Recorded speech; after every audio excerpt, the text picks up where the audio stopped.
নমস্কার, আমি বন্দনা। আমার কিচেনে আপনাদের সবাইকে স্বাগত জানাই। আবারও এসে হাজির হয়েছি টকের ডাল বা আম দিয়ে টক ডালের একটি রেসিপি নিয়ে। দেখে নেওয়া যাক আজকের এই টক ডালের রেসিপিটি।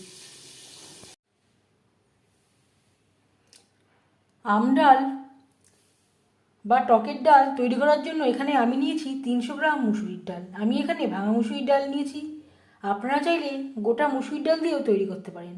ডাল আমি পরিষ্কার করে ধুয়ে নিয়েছিলাম ও আধ ঘন্টা মতো ভিজিয়ে রেখেছিলাম। সবার প্রথমে টক ডাল রান্না করার জন্য এখানে আমি পরিমাণ মতো জল গরম করে নিয়েছি। এবার দিয়ে দেব ধুয়ে রাখা মুসুরির ডাল।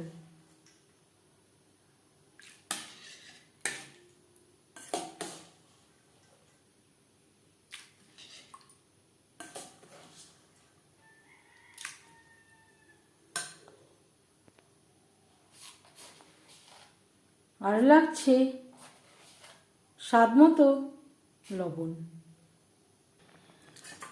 ডাল বেশ ভালো করে ফুটতে শুরু করে দিয়েছে। ডালের ফেনা পরিষ্কার করে নেব। গ্যাসের ফ্লেমটাকে লোতে করে দিয়ে ঢাকনা চাপা দিয়ে 90% সেদ্ধ হওয়া পর্যন্ত অপেক্ষা করব। ডাল প্রায় 90% সেদ্ধ হয়ে গেছে, অনেকটাই ঘন হয়ে গেছে। দিয়ে দেব জল। একটা পাত্রে ট্রান্সফার করে নেব।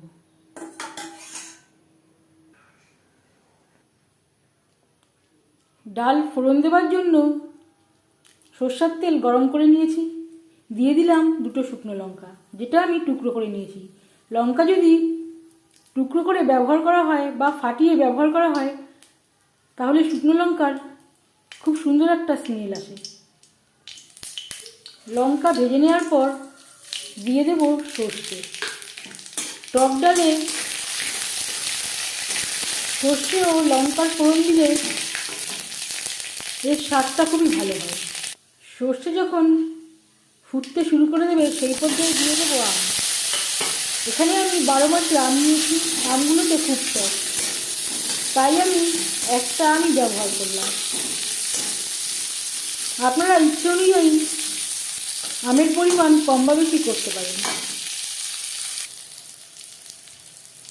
2-3 মিনিট আম ভেজে নেওয়ার পর দিয়ে দিলাম হলুদ। আমে যেই হলুদ দেবো তাতেই হয়ে যাবে, আলাদা করে ডালে আর হলুদের ব্যবহার করবার প্রয়োজন নেই।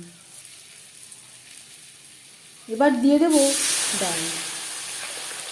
এখানে আমি অর্ধেকটা ডাল অ্যাড করলাম, অর্ধেকটা আমার অন্য কাজে লাগবে। 2-3 মিনিট ডাল বেশ ভালো করে ফুটিয়ে নেব। আম সেদ্ধ হতে একেবারেই সময় লাগে না।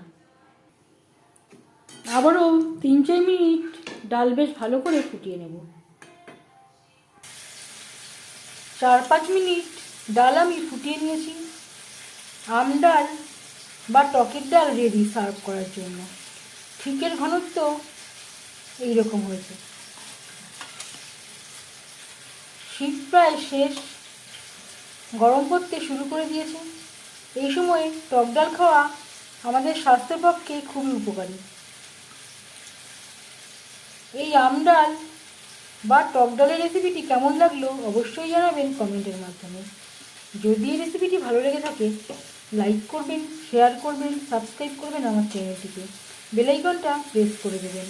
যখন আমি নতুন ভিডিও আপলোড করব তার নোটিফিকেশান সবার আগে আপনার কাছে পৌঁছে যাবে। আপনারা সবাই অনেক অনেক ভালো থাকবেন।